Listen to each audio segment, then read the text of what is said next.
This one is fun. I did this tons when practicing before. What I would do is like just instead of a circle, I would kind of do this like this oval shape, right? And usually, I gotta say, usually it's for cartoon characters. You know, when I'm drawing this big oval shape like this, and I make kind of a shoehorn thing, I'm usually spoofing people's noses. But in the case of Mr. Nixon, it works. Okay, so we've got this. We come around. We can even come here. We come up into the brow. Right? You can add details however much you want. You can carry it forward even more. Okay. So just remember that it's going to come down and, it comes down into here some way, somehow, right? Okay.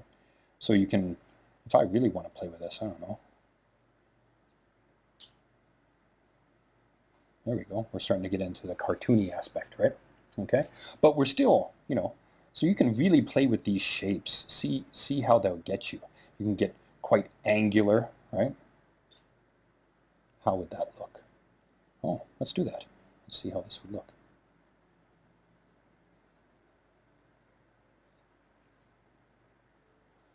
It looks either like Donald, or no, who's that? Woody Woodpecker. But you can see how now we're starting to get into like a very cartoony style, right? Blown out noses. And when I say blown out, I don't mean like tissue blown out, right?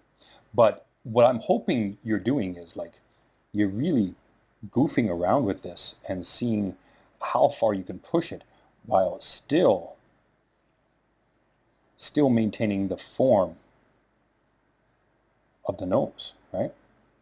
Okay, it starts to look truly distorted, but when you tie it all into the rest of the face, it makes sense, right?